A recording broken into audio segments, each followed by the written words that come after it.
국민 여러분 안녕하셨습니까? 인도 태평양 전략연구원의 최수용입니다. 오늘도 여러분들의 귀한 시간을 저희가 방영하고 있는 공작관 TV 그레이트 게임과 또 인도 태평양 전략연구원 유튜브를 함께 동참해 주셔서 충심으로 감사의 인사를 전해 올립니다.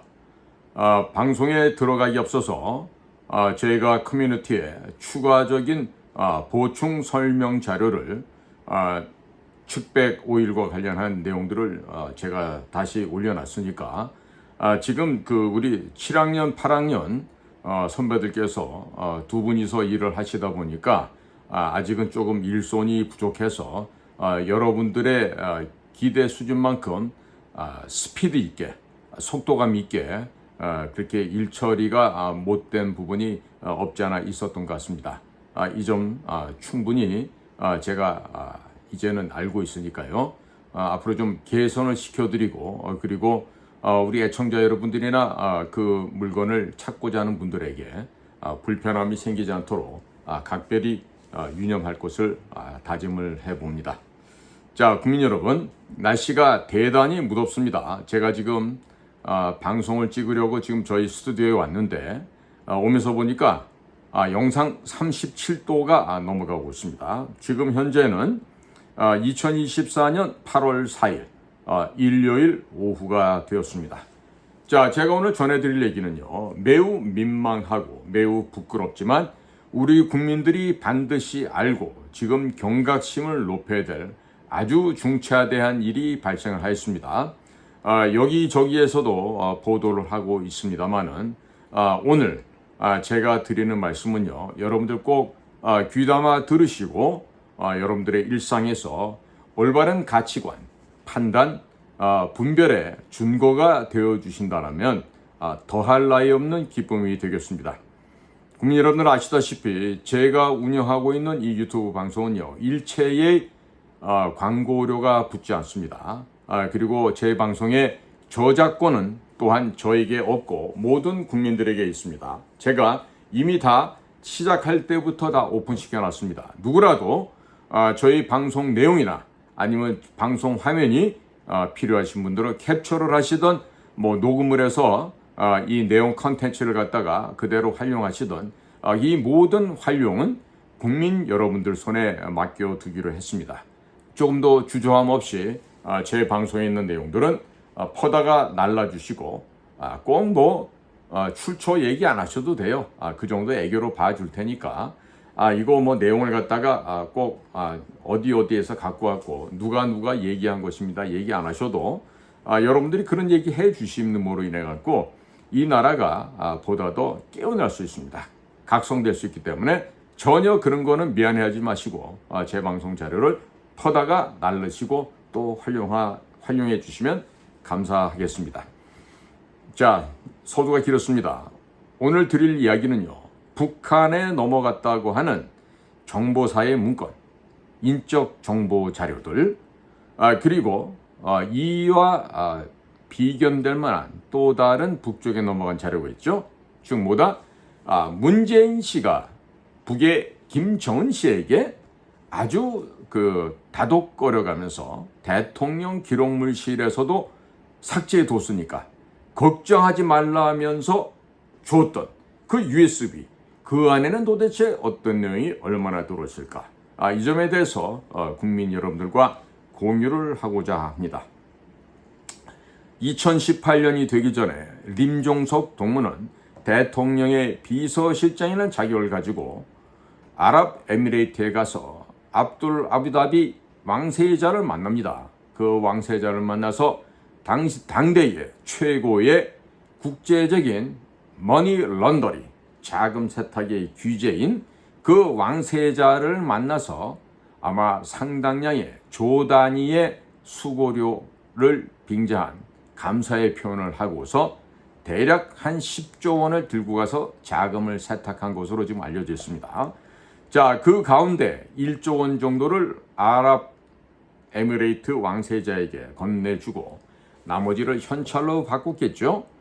그리고서는 그 돈을 싣고 레바논에 대한민국 동명부대가 파견 나가 있는데 그 동명부대를 위문한다라고 하는 핑계를 대고 베이루트를 방문합니다.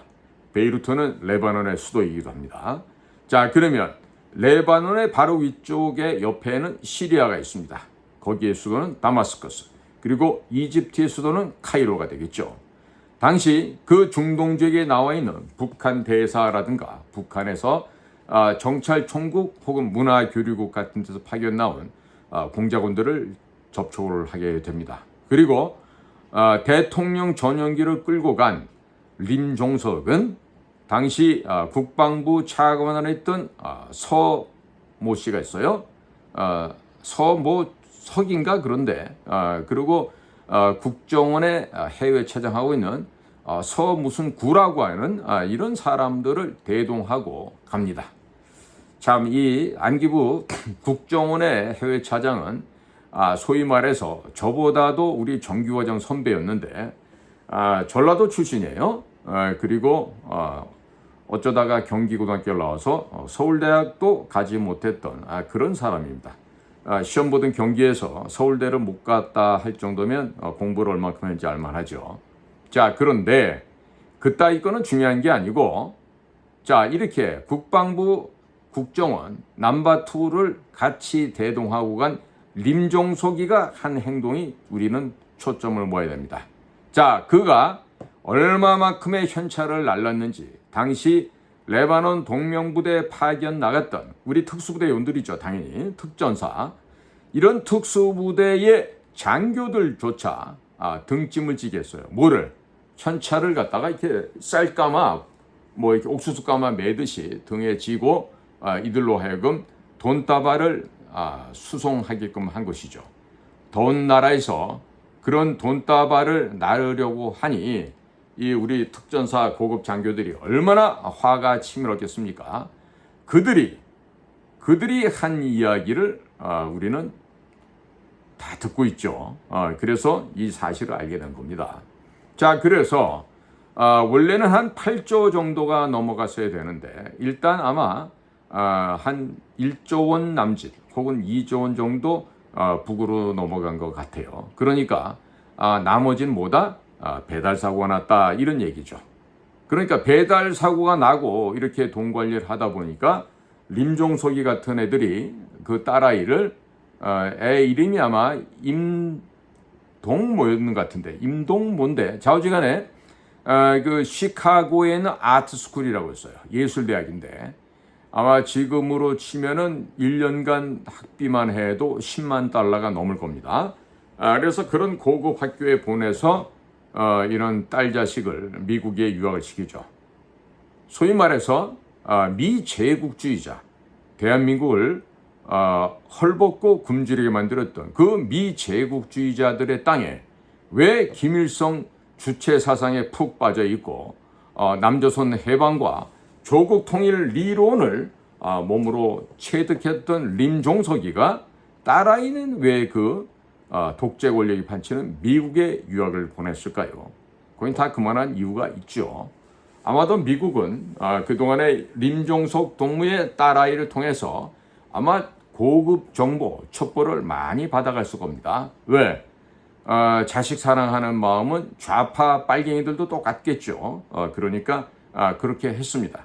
그래서 림종석이가 기여한 덕분에 2018년 1월에 개최된 평창 동계올림픽에 북쪽 아이들이 느닷없이 갑자기 참가를 하게 됩니다. 그리고 할아버지 뻘 되는 김영남이가 김여정 옆에서 설설기는 모습으로 찾아와서 이 나라의 가장 그 유명한 빨갱이 공산주의자가 있어요. 신영복인데 문재인 씨가 북쪽 아이들 앞에서 내가 가장 존경하는 사상가 신영복 선생입니다라고 자랑하면서 본인이 스스로 나는 공산주의자입니다. 나는 동무들의 귀여운 밥풀떼기입니다. 이렇게 고백을 하면서 평창 동계올림픽이 시작이 됐습니다. 당시를 기억하는 분들 다 계시겠지만 북한 아이들의 느닷없는 동계올림픽 참가, 그것은 림종석 동무가 혁혁한 공을 세운 것이죠. 현찰 다발을 갖다 주고 북쪽 애들을 독려하고 격려하는 바람에 그와 같이 돈을 받아 처먹은 북한 애들이 대한민국에서 하고 있는 이 동계올림픽에 참여를 하게 됐던 겁니다. 자, 그런데 그거 말고도요, 그 당시에 평양에서 문화예술 공연을 한다 그러면서 대한민국의 가수들이 넘어갑니다. 예술인들이 넘어갔어요. 그리고 그것을 중계하기 위한 중계 차량, 위성 중계 차량을 공연이 끝났는데 서울로 가져오지 않고 평양에 그대로 두고 온 것입니다. 이것은 바로 MTCR이라고 하는 국제 미사일 관련된 협약을 정면으로 위반한 사안이 되고 또 바세나르 협정을 위반한 사항이 되겠습니다. 그러면 이렇게 위반을 하면 뭐가 된다? 국제사회에서 고립되고 빠따를 얻어맞아야 된다. 그런데 그 빠따가 다름 아닌 세컨더리 보이콧이라고 하는 무시무시한 빠따를 맞아야 됩니다. 세컨더리 보이콧이 시작되면 이 나라 수출 수입이 순간적으로 정지가 되고 대한민국의 모든 은행이 거래가 중단이 됩니다. 지금 그와 유사한 상황이 설슬 벌어지고 있습니다. 자, 그렇다면 이렇게 대북 제재를 위반을 했어요. 그런데 정권이 가까스로 바뀌었다고 하죠. 근데 저는 가까스로 바뀌었다고 생각하지 않습니다. 정해진 각본대로 바뀌어졌다, 이런 판단을 하고 있습니다. 그렇다면 자유우파라고 국민들을 속여왔던 윤석열, 한동훈, 이와 같은 사람들은요, 왜 문재인 씨가 저지른 여적죄, 간첩죄, 반역죄 등등을 이루 셀 수도 없는 죄가 있는데 아직 수사를 하지 않고 있을까요? 그 수사 착수조차 하지 않았습니다. 자, 그런데 미 재무부에는 TFI라는 조직이 있습니다. 뭐냐? The Office of Terrorism and Financial Intelligence. 자, 그대로 한국말로 번역하면 테러 금융정보국이라고 번역할 수 있습니다. 자, 2022년 6월 28일 미 테러 금융정보국의 모든 업무를 관장하고 있는 그 차관께서 한국을 다녀갔어요. 찾아보십시오. 2022년 6월 28일 미 재무부 차관 방한 쳐보시면 상세하게 나옵니다. 자, 그분은 지금 국민의힘당 국회의원에 되어 있는 김건희를 만났어요. 김건희도 외교부 출신이면서 아주 말 잘 듣는 아주 성실한 모범생이죠. 과거 북경에 있을 때 저랑 같이 외교부에서 파견 나서 일을 했는데 뭐 일은 열심히 하지만 중국 쪽의 일은 굉장히 초보적인 수준이다, 이렇게 우리는 보고 있습니다. 자, 그런 김건희를 만나서 얘기를 한 미 재무부 테러금융정보국 차관은요, 예정에도 없는 일정으로 카카오를 방문합니다. 카카오 김정주 의장 최근에 구속되는 거 알고 계시죠? 생각해 보십시오. 그런데 정확하게 2년이 지난 2024년 6월 28일 미 16개 정보기관을 총괄하고 있는 국가정보장 DNI죠. Director of National Intelligence. 이 직책은 16개의 National Intelligence Community, 국가정보공동체를 총괄하는 CIA의 국장보다도 더 위에, NSA보다도 더 위에서 전체 16개 국가정보기관을 통합관리하는 최고의 운영관리자가 되겠습니다. 이 DNI의 가장 중요한 임무는 매일 아침마다 16개 정보기관에서 취합한 미국이 취해야 될 선택, 그리고 취사 선택, 즉 대안을 뭐를 제시하고 뭘 어떻게 해야 될지에 대한 얼터너티브를 국가원수 미합중국 대통령에게 모닝 데일리 브리핑을 하는 거예요. 그러니까 이 데일리 프레지던트 브리핑 시간에는요, 딱 정해진 폼이 있습니다. 데일리 프레지던트 리포트라고 그래서 대통령이 반드시 알아야 될 일, 대통령이 반드시 처리해야 될 일, 그리고 앞으로 어떻게 대응해야 될 미래에 대한 대비책까지 다 총망라되어 있습니다. 미국 같은 나라는 이렇게 운영하지만 대한민국에서는 대통령이 스스로가 이와 같은 정보를 보지 않겠다라고 해서 국정원이 지금 있으나 마나한 조직으로 지금 이미 다 썩어버렸습니다.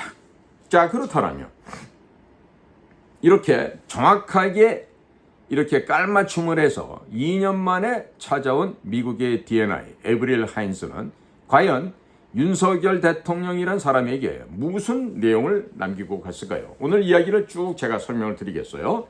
자, 그러면 미국 재무부에서는요, 문재인 씨가 소위 암호화폐, 크립토커런시를 통해서 대북 송금을 하고 별짓을 다 해왔는데, 자, 이것을 대한민국 현 정부인 윤석열 정부에서 또 이원석 검찰총장에서 혹은 새로 된 박성재 검찰총장에서 과연 북에 대한 대북 송금을 수사를 할 것이냐 안 할 것인가, 이거를 기다리고 있었어요. 지금 2년 넘게 기다렸는데 한국 기업이 무너지면 어떻게 할까라고 걱정하시는 아주 현명하신 국민들이 많이 계시죠.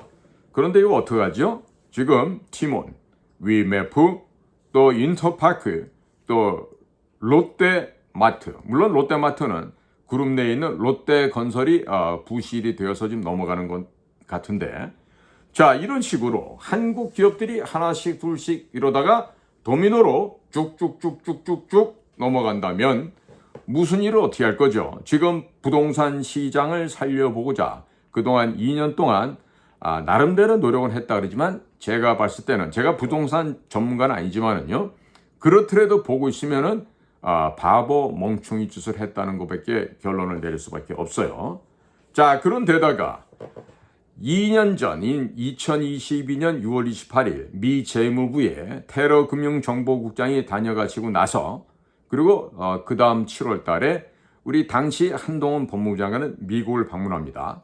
법무부 DOJ를 만났고 FBI를 만났고, 그 다음에 뉴욕 검찰청의 남부지청을 만났죠. 특히나 남부지청에서 만났던 그 두 명의 고위직은 어떤 사람이었다? 바로 국제 자금 세탁을 전문으로 하고 국제 금융 범죄를 수사해서 잡아들이는 전문가 중에 전문가들이었죠.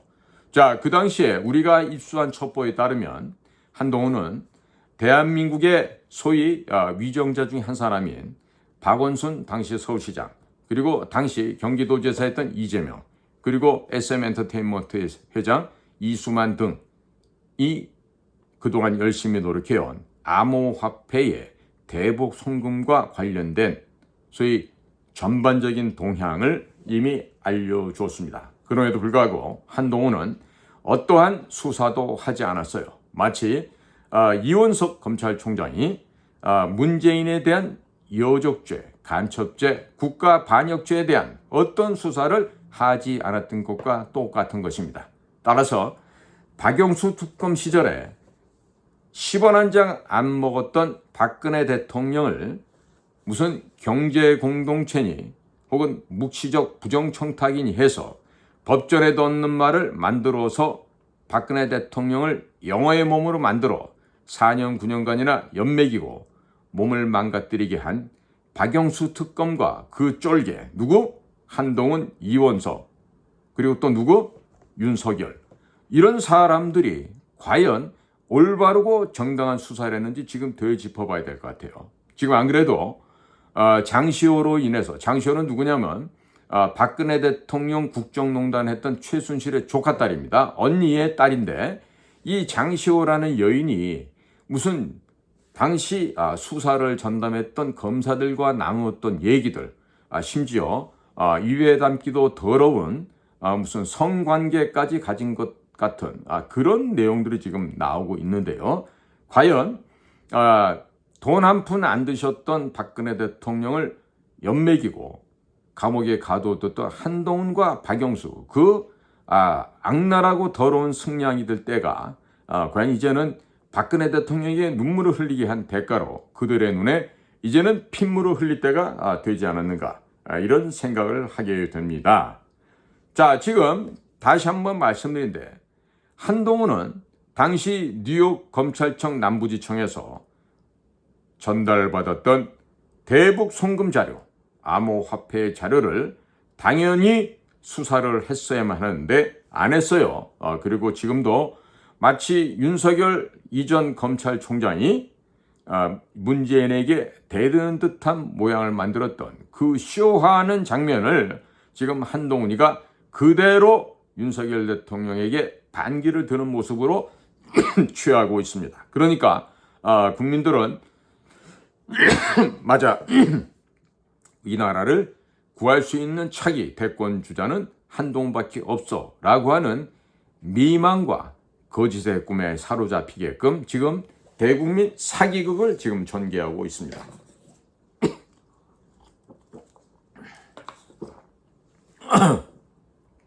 그러니까 문재인 대통령이 윤석열 당시 검찰총장을 통해서 철저하게 보호를 받고 또 퇴임 후에 이후를 보장받아서 현재 저렇게 양산 아방궁을 지어놓고 65명이나 되는 경호관들에 둘러싸여서 평안하게 세금 한 푼 내지 않고 억대의 연봉을 유지하면서 아주 호화호식을 하고 있죠.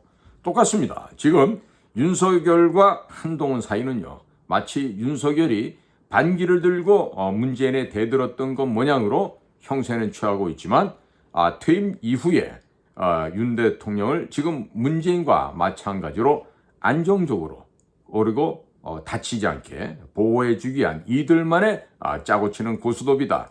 이렇게 우리가 볼 수가 있습니다. 왜 그런가 하면요. 비유를 하면 이렇게 이해를 하십시오. 한 여인이 있습니다. 이 여인은요, 아주 재색이 뛰어나고, 밤에 아주 이 기술이 독특한 여인이 하나 있었어요. 그래서, 처음에 만난 남자가 문 씨였어. 두 번째 만난 게 누구냐? 이 씨였어. 세 번째는 또 조 씨를 만났어. 이런 식으로 하다 보니까 출산력이 좋아서 남자들만 거쳐가면은 아들을 낳아. 그런데 그 이전에 사이사이에 또 윤 씨도 만나서 회임을 한 바가 있어. 그리고 나서는 또 나중에 마지막으로 또 한 씨를 만나서 또 회임을 해. 이렇게 하다 보니까 문 씨, 이 씨, 조 씨, 윤 씨, 한 씨 등 성씨가 다른 아들이 다 한 여인의 배를 통해서 태어났더라. 이런 얘기예요. 도대체 그 여인은 얼마나 자궁이 튼튼했는지 몰라도 이렇게 남성들과 관계만 가지면 회임을 하고 더구나 딸도 아니고 아들만 낳는 아주 특이한 그런 회임의 마술사였던 것 같아요. 자, 그러다 보니까 이렇게 아들을 5명이나 각기 성씨가 다른 아들을 낳았다. 이렇게 얘기를 할 수가 있는 거죠. 자, 그런데 이런 식으로 이 여인이 아들을 낳고 그 아들들이 성장을 하고 보니까 이 나라가 무질서의 형국으로 처해지게 되었습니다. 자, 한 사례로요. 최근에 국군정보사령부의 한 군무원이라는 사람이 중국 조선족을 통해서 국군정보사 소속의 비밀 공작 요원들의 모든 신상 정보 또 그들의 거점 내용들, 주소, 전화번호, 심지어 핸드폰 번호까지 다 넘어갔겠죠. 이것들이 다 북한으로 넘어간 혐의로 지금 검찰에 구속되기 직전에 있어요. 지금 구속됐다는 얘기도 있고 지금 왔다 갔다 하고 있습니다. 자, 그래서 이번 사건으로 인해서 북한, 중국, 동남아시아 여러 세계 각지 등에서 활동하고 있던 우리 군 특수 공작 요원들이 모두 지금 흔적을 없애버리고 급히 귀국을 해서 몸을 숨길 수밖에 없는 이런 상황이 됐어요. 다행히도 목숨을 잃어버리거나 하진 않고 극적으로 이 위기를 미봉책으로 일단 닫고 들어온 것 같은데요. 자, 이래서 일가에서 흘러나오는 정보를 이렇게 취합해 본다면 미국 쪽 정보기관 아니면 영연방 쪽의 정보기관에서 북한의 기밀문서 보관 서버를 해킹을 했는데 그 해킹해서 습득한 자료를 분석하던 중에 이렇게 한국의 정보사령부 요원들과 관련된 이런 귀한 특급 정보가 발견이 되었다고 합니다. 자, 그래서 이것을 우선 한국의 국가정보원에게 알려줬는데 국민 여러분들 아시겠지만 국가정보는 더 이상 간첩을 수사할 수 있는 대공수사권이 없어졌습니다. 언제부터? 2024년 1월 1일부터 그렇습니다. 그래서 부득이하게 국군 방첩사령부에게 이 관련 정보를 국정원은 알려주게 되었고 국군 방첩사령부에서 극비리의 수사를 진행하고 있었습니다. 자, 그런데 요즘에 국회가 무슨 개원했다 해가지고 각종 위원회라는 것들이 활동을 한다 그러죠.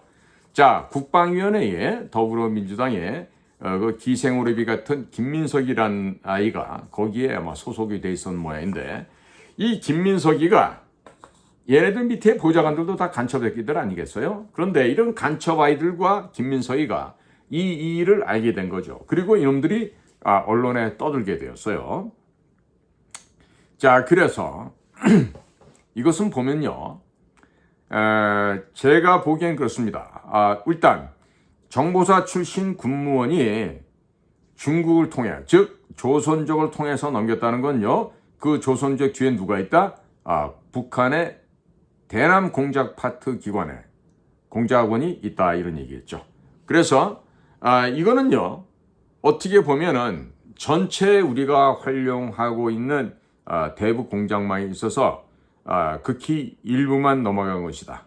왜 그러냐면, 왜 일부라고 얘기하냐면, 제가 추후에 또 말씀드리겠지만 국정원에서 더한 게 넘어갔기 때문에 이렇게 말씀드릴 수밖에 없습니다.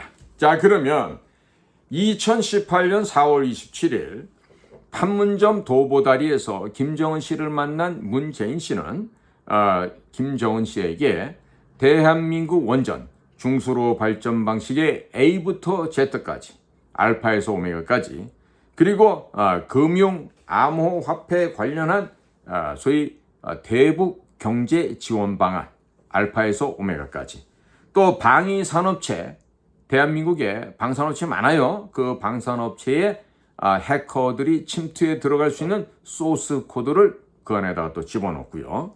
그 다음에 국가정보원, 또 방첩사령부, 또 정보사령부, 국방부 및 산하연구소 등에 관련된 기가 막힌 기밀들이 들어가 있었는데, 자그마치 대항목으로 1,700여 개가 넘었다고 합니다.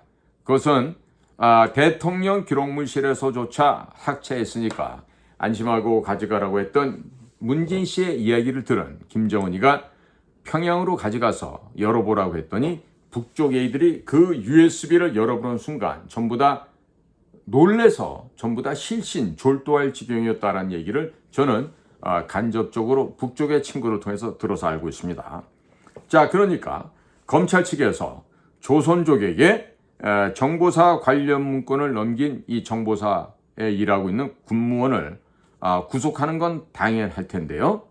당연히 구속하죠. 그러나 이 군무원보다 수천, 수만 배, 수천만 배 이상 더 엄청난 국가 비밀 자료를 김정은에게 넘긴 문재인 씨에 대해서는 왜 여지껏 여적죄에 대한 수사, 간첩죄에 대한 수사, 국가 반역, 국가 전복을 하기 위한 모반죄, 이런 어마어마한 범죄를 저지르는데 왜 현재 정부에서는 이에 대한 수사를 하고 있지 않는지 모르겠습니다. 그렇지 않습니까? 제가 지금 억지를 부리고 있습니까, 국민 여러분? 저는요, 아무리 제가 100만 배, 억만 배 양보를 한다 하더라도요, 지금 이와 같이 끔찍한 범죄를 5년 동안 대놓고 저지른 문재인 씨에 대해서 조사를 안 해. 착수조차도 안 해. 이건 뭐야? 문성열이야? 아니면 진짜 윤석열이야? 뭔지 밝혀야 될 거 아니야? 에? 왜 문재인에 대해서는 가타부타 말도 못하냐고요. 그렇지 않습니까? 자, 여기다가 지금요, 지금 티몬, 위메프 보고 계시죠? 인터파크 자빠져가는 거 보고 계시죠? 또 롯데마트 넘어져가는 거 보고 계십니다. 국민 여러분. 자, 그런데 지난 2018년도 평창올림픽을 한다라고 기념비적인 문화행사를 하기 위해서 평양에 우리 국내 연예인들이 대거 올라갔습니다. 거기서 노래 부르고 춤추고 공연을 했습니다. 그런데 이 공연을 국내 방송사에서 위성 중계를 했죠. 생중계를 했어요. 자, 그 생중계를 해서 필요한 장비가 뭐죠? 그렇습니다. 바로 위성 중계 차량입니다. 그리고 위성 장비, 송신 출력할 수 있는 이런 또 고가의 고성능 장비가 필요하죠.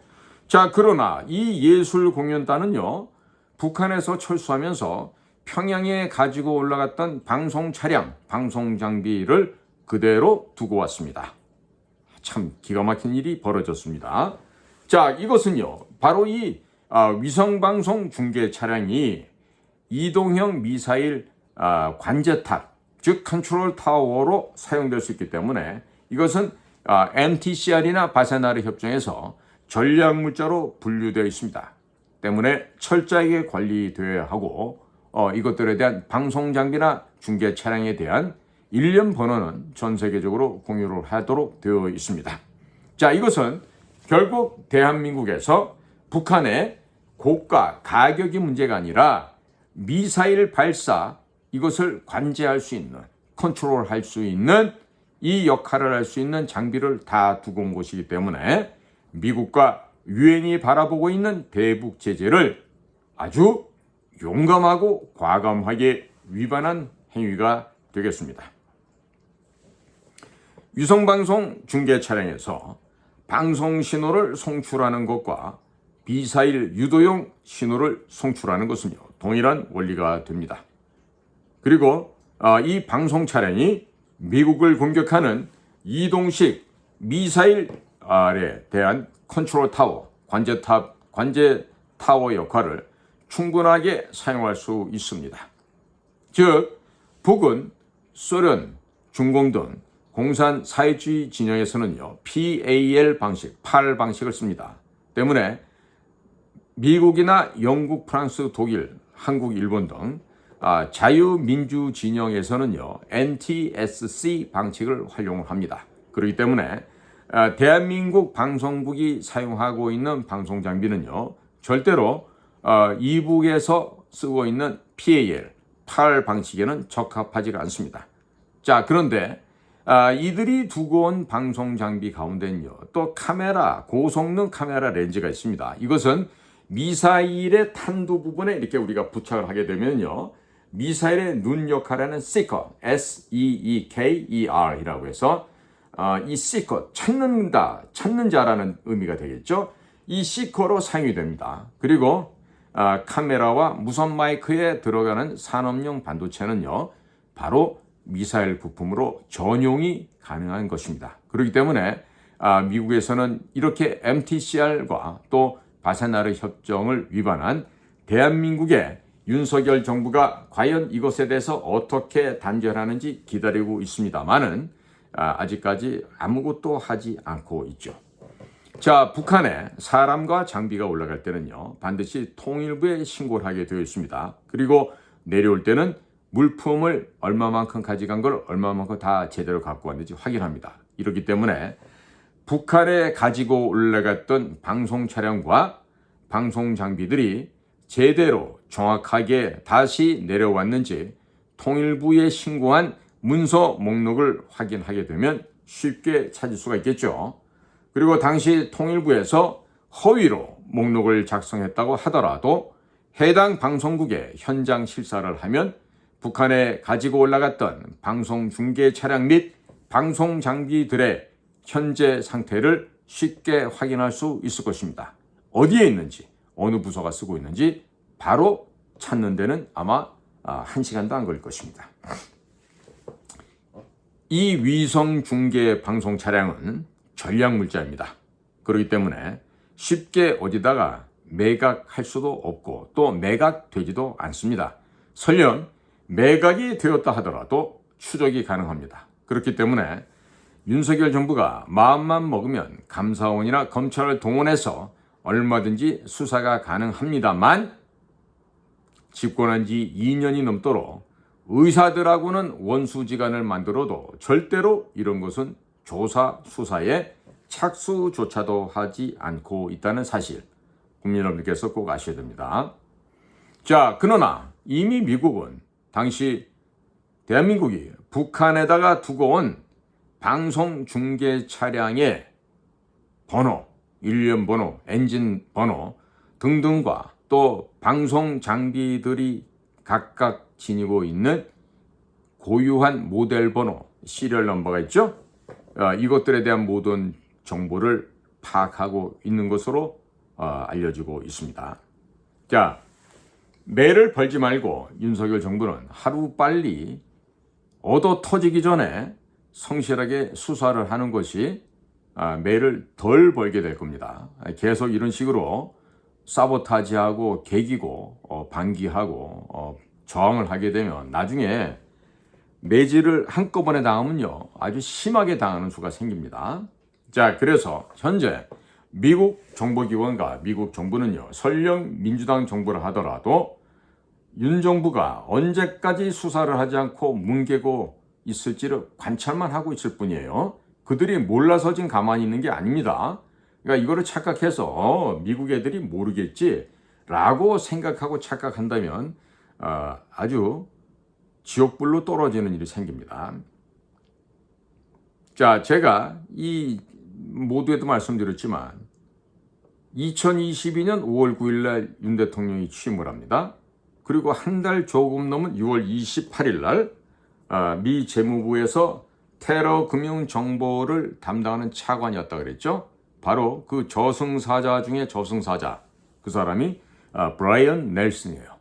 이 브라이언 넬슨 차관이 그때도 무슨 한반도 교섭본부장이 있었나요? 그 외교부 김건희를 만나서 뭐 얘기하더니 바로 그 다음날 카카오뱅크 어디 있습니까? 판교에 있습니다. 이 경기도 판교에 있는 카카오뱅크를 깜짝 방문을 했습니다. 이걸 지금 무슨 의미인지 알아야 돼요, 이 얘기를. 이 모르니까 지금 이와 같은 사단이 생긴다고요. 당시 윤호영 카카오뱅크의 대표, 그리고 박상진 네이버 파이낸셜 대표, 변영한 한국 핀테크 지원센터 이사장 등등을 만났습니다. 미 재무부의 브라이언 넬슨 차관의 카카오뱅크 방문은 일정에도 없는 계획이었습니다. 갑작스러운 방문이었습니다.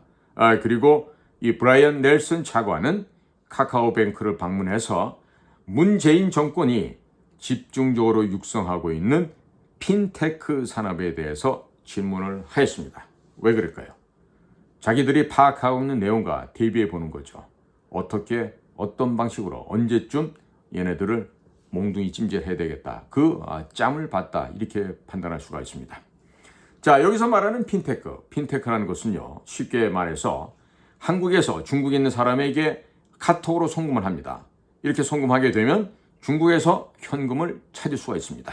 그렇기 때문에 전 세계 국가 간에서 자본 이동을 미국 재무부가 감시를 하죠. 그런데 미국 감시망을 벗어나서 이렇게 송금이 가능하게 되는 것입니다. 때문에 미국은 문재인 정권이 미국의 감시망을 벗어나서 대북 송금을 쉽게 하기 위해서 이 핀테크 산업을 집중적으로 육성한 것이 아닌지 의심을 하고 있습니다. 사실은 증거를 갖고 있기 때문에 보러 갔던 것입니다. 의심을 하면 안 가요. 그런데 이미 증거를 파악하고 있습니다. 어디서? 미 재무부, 그것도 어디? 테러 금융정보국에서.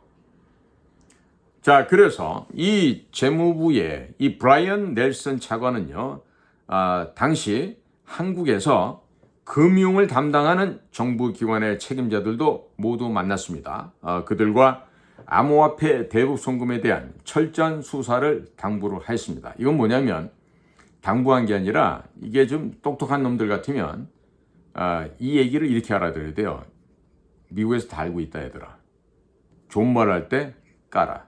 이지웨이로 갈래? 하드웨이로 갈래? 즉 그냥 열심히 협조할래? 아니면 얻어 터지고 나서 협조할래? 이 얘기를 좀 묻는 건데 아직까지도 협조를 안 했죠. 아마 저 이복현이도 지금 금융감독원장으로 있는데 얘도 지금 오래 못 갈 수도 있다는 그런 생각이 들기도 해요. 시간을 줄 때 했었어야 되는데 안 했기 때문이죠. 자, 그래서 이렇게 적당히 이 한국의 금융계 간부들을 만났던 이 브라이언 넬슨 차관은요, 이렇게 좀 수사를 잘 좀 해주세요. 이렇게 당부를 하군요. 그리고 알리바이를 성립하기 위해서 2022년 바로 3일 후가 되는 7월 1일 판문점을 방문하고 북한 배경으로 하고 또 북한을 바라보고 사진을 찍죠. 왜? 대통령에게 합리적인 알리바이로 보고해야 되니까 그렇죠. 자, 그래서 이러고 나니까 한동훈이가 뭐가 뒤가 캥겼는지 2020년 7월 6일에 미국에서 금융범죄 수사를 담당하는 뉴욕 검찰청 남부지청을 방문합니다. 그리고 그곳에서 이더리움 베이스로 이더리움을 이용한 그 암호화폐의 대북 송금 그리고 이와 관련된 구체적이고 촉박한 브리핑을 받고 미국 측으로부터 수사에 협조해달라는 요청을 받았습니다. 그리고 열심히 협조하겠다라고 거짓말을 하고 관련 자료만 받아서 귀국한 이후에 이를 묵혀두고 아무 짓도 하지 않았습니다. 자, 그 배경을 살펴보건대 뉴욕 검찰청 남부지청에서는 이 이더리움을 활용한 암호화폐로 대북 송금을 해왔던 미국 사람 누구? 버질 그리피스라는 사람을 이미 체포를 했어요. 그리고 이 버질 그리피스를 통해서 구체적인 범죄 행각을 다 파악했고 소위 말하는 그 밑바닥까지 다 훑어서 알고 있는 상태입니다. 자, 그렇게 협조를 잘해 주시오라고 이야기한 미국 뉴욕 검찰청 남부지청 사람들을 이렇게 쌩을 까면서 속여왔던 한동훈은 과연 그 마지막이 건강할지 아니면 어떻게 될지 도무지 알 수가 없는 상황이 되어버렸습니다. 자, 그동안 한국의 조력자들, 이 버질 그리피스라는 사람이 한국의 조력자라고 하면요, 이재명, 박원순, 이수만 이런 사람들 얘기합니다. 이런 사람들과 주고받은 메시지가 뉴욕의 남부지청 검찰들에게 다 지금 털려서 그들에게 다 잡혀 있습니다. 자, 거기에다가 그 가운데는요, 한국 국회에 있는 국회의원 출신한 애들도 협조자로 되어 있다고 합니다. 자, 그러니까 이와 같은 내용을 미국 국무부가 운영하고 있는 보이스 오브 아메리카 VOA 방송을 통해서 뉴욕 검찰청 남부지청에서는 여러 차례 VOA 한국판을 통해서 이 내용들을 보도를 했는데요. 끝까지 모르는 채 하고 있고 끝까지 시침을 떼고 있는 윤석열 정부 그리고 이원석 검찰청장 이들의 과연 마지막 피날레가 어떻게 될지 귀추가 주목이 되고 있습니다. 자, 국민 여러분, 제가 지금 미국 재무부에 있는 테러 금융 정보국 얘기를 했어요. Office of Terrorism and Financial Intelligence, 줄여서 우리가 TFI라고 얘기를 하는데요. 자, 그때 2022년 6월 28일에 미 재무부의 브라이언 이 차관이 이 카카오뱅크 본사를 방문을 했죠. 그렇죠? 자, 그러면 정확하게 2년 후에는요, 2024년 6월 28일에는요, 날짜까지 깔맞춤을 해가면서 미국의 국가정보국 DNI 국장인 에브리얼 하인스가 윤석열 대통령을 만나서 접견을 했어요. 자, 이 얘기는 뭐냐? 미국의 DNI 국가정보장 입장이나 미국 입장에서 문재인 정권과 윤석열 정권을 동일체로 보고 있다는 얘기입니다. 즉 윤석열과 문재인을 한 몸으로 보고 있다는 이야기입니다. 그리고 현재 윤석열 정권에서 무엇을 덮으려고 하든지 이미 다 알고 있으니까 니들 뛰어봐야 손안의 벼룩이다. 이 얘기를 우회적으로 표현했다라고 이렇게 보여집니다. 자, 또한 그 당시에 어떤 대화가 오고 갔는지는 알 수가 없겠습니다만은 미국 쪽에서는 그동안 끊임없이 국정원이나 검찰, 경찰 등 여러 기관들을 통해서 문재인 정권이 자행해온 암호화폐에 대한 대북 송금 수사, 그리고 문재인이 김정은에게 넘긴 USB 수사, 그리고 북한에 두고 온 방송중계 차량 등에 대한 수사를 요구해 왔기 때문에 이와 같은 관련 내용을 언급할 가능성이 매우 크죠. 자, 여기에다가 이집트 통신회사인 오라스콤사에게 6억 달러를 미국 몰래 줬다라는 것까지 얘기를 했다라면 아마도 윤석열 대통령 오금 피기가 어려웠을 것 같은데, 자, 이렇게 만일 제대로 수사를 하지 않았을 경우 한국 기업들에 대한 불이익이 있다 없다? 제가 볼 때는 100만% 있습니다. 100만% 한국 기업에 대한 불이익이 있을 수 있다인데, 자, 이와 같은 최후 사형 통보를 하지 않았을까? 언제? 지난 6월 28일. 대략 오늘이 8월 4일이니까 한 달 조금 넘죠. 그러니까 결국 이번에는 브라이언 넬슨 같은 재무부의 테러 금융정보국장이 오지는 않았지만은요, 그보다 더 상위 부서에 16개의 국가정보기관을 통화를 하는, 통합 관리하고 있는 이 D&I 국가정보장이 직접 와서 이러한 사형 선고문을 읽고 갔다라고 하면 우리는 어떻게 되겠습니까? 자, 제가 보면요, 지금 무지하게 윤석열 정부가 이제 바빠졌어요. 갑자기 인사철도 아닌데 국정원에 무슨 100여 명의 간부직들을 갖다 바꾼다 그러는데 얘기해 보시던 그거 바꾼다고 될 것 같아? 뭘 몰라 아직도 뭐가 문제인지. 그런데다가 지금 며칠 전부터 티몬, 위메프, 또 인터파크 이런 그 이커머스 컴퍼니들이 하나씩 둘씩 자빠지고 쓰러져 가고 있죠. 자, 지금 롯데 같은 경우는 롯데건설로 인한 롯데마트가 지금 후유증으로 지금 넘어져 가고 있다고 그러고요. 뭐 지금 어떻게 될지 모르겠어요. 정용진이가 구매했던 G마켓 역시 쓱과 함께 같이 할 텐데 또 그런 것도 그렇고 지금 이런 이마켓이 쿠팡을 비롯해서 한두 개가 아니죠.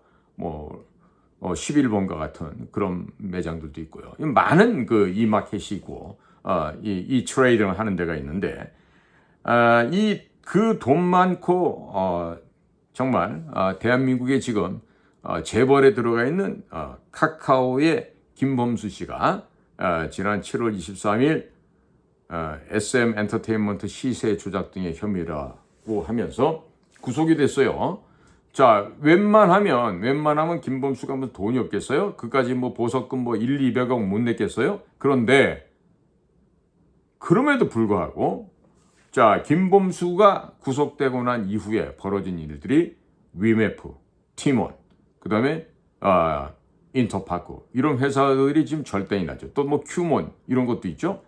자, 그러면 다음 카카오를 살펴볼까요? 다음 카카오는요, 바로 2대 주주가 중국 회사인 텐센트입니다. 어디라고요? 중국의 텐센트가 다음 카카오의 2대 주주, 두 번째로 지분을 많이 갖고 있다 이 얘기입니다. 자, 이 텐센트는 누가 운영하죠? 바로 중국 공산당이 운영하고 있어요. 그러니까 중국 공산당이 운영하는 바로 직할대입니다. 자, 그런데 이런 중국 공산당이 운영하는 기업이 한국의 연예, 문화 및 게임 업체들을 사들이고 있습니다. 미국의 정보기관이나 재무부, 지금 방금 말씀드렸던 테러금융정보부 이런 곳에서는요, 문재인 시절 당시 한국 게임 업체들이 발행하는 게임머니를 암호화폐로 변환시켜서 광범위하게 북으로 송금했다. 즉 대북 송금을 했다라고 의심하고 있다는데 사실은 구체적인 동향을 지금 확보를 했어요. 즉 어떻게 부정할 수 없는 하드 에비던스, 구체적인 아주 중요한 물증을 미국에서 이미 의심의 차원을 넘어서 지금 확보를 했고 이것을 대외적으로는 의심하고 있다, 추적하고 있다 이렇게 말할 뿐입니다. 건방지지 말기 바랍니다. 제발. 우리 같은 이 대북 공작이라든지 국제 비즈니스에 이 주요한 일을 해봤던 이 유경험자들이 얘기를 해주면 그 시덥지 않은 학교에서 백목 들고 교수했다고 이렇게 건방 떨지들 말고 좀 점잖게 듣기를 바래요. 특히 고시본 애들, 니들이 이놈 자식들아 대학 다니면서 공부다운 공부를 해봤는가? 이극찬의 정치학, 뭐 조순의 경제학, 정운찬의 뭐 미시경제론, 뭐 이런 거 아니야? 고작 본 게 무슨 조직론, 뭐 인사론, 재무론 뭐 해갖고 행정학 공부하고 니들이 그게 다지. 무슨 니들이 폭넓은 공부를 해봤어? 역사 공부 한번 제대로 해봤어? 이 무식하기 짝이 없는 서울대학교 고시 출신자 애들아. 니들 지금도 사람구실하고 싶으면 공부들 열심히 하길 바란다. 응? 자, 그런데 이런 게임머니가 암호화폐로 변신을 해서 변환이 돼서 중국, 북한, 중동의 테러단체, 국제범죄 조직 등에게 송금이 된다 하면 미국의 달러 베이스로 한 기축통화 패권이 붕괴될 수 있기 가능성이 있습니다. 이렇기 때문에 미국에서는요, 결코 이것을 묵과할 수가 없는 겁니다. 지금 이복현이가 지금 금융감독원장으로 와가지고 굉장히 열심히 초반에 일을 많이 했어요. 한 뭐 우리은행, 뭐 신한은행, 중소기업은행, 뭐 농협 등등 해가지고 한 15조 8천억이 세탁되고 이상하게 흘러간 걸 찾아냈는데요. 실제 규모가 어느 정도 된다? 최소 500조가 넘어간다는 거예요. 많게는 지금 700조, 800조가 넘어갈 수도 있어요. 자, 이렇게 버진 아일랜드나 파나마나 싱가포르나 이런 쪽에 검은머리 외국인의 신분에서 차명 가명을 해서 이렇게 많은 돈을 해외로 빼돌렸는데, 이런 게임 머니, 이런 돈들이 암호화폐로 북한으로 간다, 중국으로 간다, 중동의 테러 조직으로 갔다. 미국이 참을겠습니까? 참겠어요? 지금 칼을 뺀 게 아니라 지금 조그만 이쑤시개 하나 뽑은 것 같아요. 지금 제가 보기에는. 그래서 어딜 찔러? 티몬, 위메프. 콕콕 찔러보니까 하나씩 넘어가요. 자, 그러면 미국이 긴 청룡 언월도를 뽑아서 아니면 큰 대장검을 꺼내서 휘두르면 어떻게 될까요? 그땐 전 어떻게 될 건지 정말 예상하기조차도 싫습니다. 자, 그래서 지금 보면은요, 시발은 김범수 카카오 회장의 구속이에요. 그리고 났더니 벌어지는 한국의 대형 이커머스 업체, 어디야? 티몬, 위엠프, 인터파크, AK몰, 롯데마트, 이런 건실한 회사들이 갑자기 자금난에 봉착하면서 줄줄이 문제가 지금 이미 터져버렸어요. 수습 불가합니다. 자, 보름도 안 되는 이 짧은 시간, 2주밖에 안 되는 이 짧은 시간에 현금 장사라는 국내 대형 이커머스 업체들이 동시다발적으로 무너진다? 이건 뭡니까? 상식적입니까? 아니면 뭘 상식적입니까? 비상식적입니까? 이건 납득할래 납득할 수가 없는 상황이죠. 그런데 아마도 대통령이나 대통령 비서실 참모들은 이 이유를 알겠죠. 여러분들 빨리 양심 고백하고 빨리 해결방안을 두기 바래요. 안 그러면 1997년도에 김영삼이라는 돌대가리가 나라를 경제를 파국으로 만든 것보다 유사하거나 혹은 그보다 더 심한 파국이 생기면 어떡하려고 그래요? 그러면 하지 말라 그래도 탄핵이 저절로 된단 말이에요. 응? 좀 국제 상황 돌아가는 거를 잘 보란 말이에요, 지금. 네? 자, 지금 미국에서 흘러나오는 여러 군데서 지금 정보들이 있어요.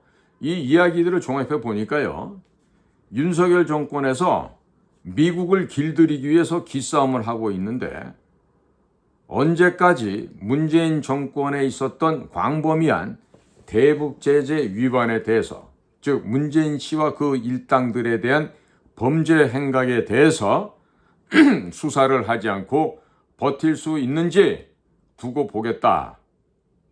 이게 바로 미국의 입장이라고 합니다. 섬찟하지 않습니까? 네가 지금 할지 안 할지 내 놈의 행동, 너의 결정과 너희들의 행동을 보겠다, 이런 얘기인데 과연 아무 일 없이 넘어갈 수 있을 것 같습니까?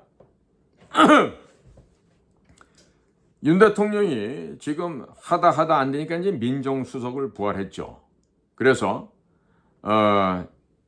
민정수석 통해서, 물론 선배니까 말 조심해서 해야 돼. 건방지게 대통령이라고 함부로 민정수석이라고 야 이놈아 뭐 이런 식으로 얘기하면 안 돼요. 그러면 대통령이 민정수석이 해야 될 짓이 뭘까요? 없지. 문재인 정권 관련해서 대북 제재 위반한 거, 대북 송금한 거, 북을 갖다가 음으로 양으로 도와줬던 거, 이런 사건들에 대해서 철저히 조사하십시오. 이렇게 한마디만 하면 해결되지 않습니까? 그런데 보니까 아직도 안 한 거야. 아직도 안 한 거야. 자, 그러니까 이런 짓은 안 하고 무슨 짓을 해? 젊은 인턴 레지던트 아들, 딸 같은 애들 상대로 왜 싸움질을 하냐고. 의대 정원 문제, 그거 2,000명 왜 손을 대냐고. 왜? 그리고 그거 무마시키기 위해서 지금까지 홍보비에다 뭐 해갖고 뭐 1조 3천억을 썼다며요. 도대체가 머리는요, 모자 쓰고 밥 처먹으라고 달려있는 게 아니에요. 머리는 생각을 하라고 달아놓은 거예요. 어? 지혜롭게 현명하게 합리적으로 생각을 해서, 즉 사유 사고 과정을 통해서 인간다운 짓을 하라고 이 머리가 달려 있는 거예요. 그래서 머리가 신체 부분에 제일 무겁고 크지 않습니까? 응? 그러니까 대통령이란 자리가 국가 안보를 놓고 고민하고 어떻게 외교를 해야 하는 자리인가? 어떻게 해야지 이 나라를 부강하고 강성한 나라를 만드는 것인가? 이거를 고민해야 되는 거야. 그 잘했던 사람이 누구야? 이승만, 또 박정희, 또 전두환. 내 일생 조국과 민족으로 해서 헌신하겠다는 바로 그 사상과 그 역할과 그 책임을 하는 데가 어디야? 대통령 아니야, 대통령. 의사 애들, 밑에 자직벌밖에 안 되는 애들하고 싸우는 자리가, 그것도 양아치 건달, 서울대학교 보건대학원 원장 했던 김윤 같은 애들, 또 뭐 보건복지부에 뭐 차관 한다는 뭐 박모식이 차관 이런 놈들, 진짜 쥐뿔도 모르는 이런 자식들 얘기를 듣고 왜 착하고 월급 400만 원도 못 받는 애들한테 뭐 연봉 4억을 번다고 있다 거짓말을 해가면서 왜 젊은 인턴 레지던트를 왜 볶는 거야? 왜? 그 덕분에 지금 어떻게 됐어? 미국에서 15개 주인가 17개 주에서 한국 의사들 누구든지 다 오라는 거 아니야? 뭐 인터뷰할 때 뭐 통역도 붙여준다는데 우리나라 의대 다니는 애들이 실력이 얼마나 좋은지 알아요? 내 친구도 의대 나온 애들도 똑똑하지만 우리가 대학 갈 때, 내 친구들 서울의대 갈 때 지금 서울의대 다니는 애들 예를 든다면 우리 세대보다 영어를 100배, 1000배 잘해. 보는 책이 다 원서야. 동영상 보는 게 미국 의사들이나 미국 전문가들이 하는 영어로 된 그런 자료를 보고 공부하는 게 지금 세대라고. 영어 인터뷰가 어렵다고? 가면 그대로 적응해서 그대로 거기서 1등급 의사 될 아이들이 우리 대한민국의 의대생들이야. 내가 예를 들어서 서울대학교만 예를 들었지만 서울의대부터 해가지고 지방에 있는 의대까지 3,400명 되죠? 그 칸을 다 채워야 그 다음에 뭐 저기 과학기술 카이스트가 되고 서울공대가 되고 포스텍이 되고 이렇게 된다고요. 어떤 자들은 저 지방의대 다니면은 걔네들은 뭐 실력이 없어서 지방의대 간 줄 알아. 여보시오. 서울의대하고 2점도 차이 안 나. 1.5점 밖에도 차이 안 나. 아니야. 따지고 보면 실제로 한 1점 차이 날 거야. 이 과목수에 따라서 또 환산하는 게 달라지니까. 그러면 서울의대나 지방의대는 점수는 1점 차이야. 그렇게 똑똑하고 훌륭한 학생들을 왜 돈이나 밝히는 쓰레기 집단으로 몰아? 왜? 응? 그런데 말이에요. 이 보세요. 지금 바이든이 지금 치매가 지난번에 6월 27일입니까? 그 프레지던셜 디베이트 하고 나가지고 지금 쫓겨났죠. 가장 민주적으로 미국 대통령 후보를 뽑아야 될 텐데 그냥 민주당 내부에서 결정해서 바이든 너희 자식아 나오지 마. 계속 나오겠다는 대통령까지 그냥 못하게 막아버릴 거야? 이렇게 협박해놓고 카말라 해리스라고 하는 여성을 일렉션을 한 게 아니라 셀렉션을 한 거야. 영어 단어 쉬우니까 아시죠? 일렉션은 선출했다는 뜻이고요. 셀렉션은 골라 뽑았다는 얘기예요. 그러니까 카말라 해리스가 당연히 헌법적으로 민주적 절차를 통해 갖고 어떻게 돼야 돼? elected 돼야 돼. 선출되어야만 돼요. 그런데 카말라 해리스는 elected 된 게 아니라 selected 된 거야. 그냥 뽑힌 거야. 누구한테서? 바지 사장 하라고. 그러니까 choose, 고르다 선택하다는 얘기죠. chosen 된 거예요. 그러니까 가장 민주적인 미국에서 그것도 민주당에서 다음번 차기 대통령 후보를 이렇게 불법으로 비민주적인 방식으로 뽑는다는 건요. 상상도 못했는데 실제상이 벌어졌어요. 그리고 온갖 가짜뉴스에 현혹되고 있는 대한민국의 주요 언론사, 방송사를 보고 있느라면 한숨밖에 안 나오죠. 자, 그런데 보십시오. 윤석열 정권이 트럼프 측에다 지금 줄을 대야 되겠죠. 아니면 양쪽에다 줄을 다 대야 돼요. 자, 그런데 토요일마다 윤석열을 지키겠다고 이 민주노총이나 친북단체들의 삼각지 진입을 막기 위해서 그동안 윤석열을 지키자는 캠페인을 해왔던 김상진, 우리 상진아재가 있어요. 응? 신자유연대 대표이기도 하죠. 자, 그런데 이 김상진 씨를 검찰에서 1심에서 구속을 시켜버려. 도주할 염려도 없어. 응?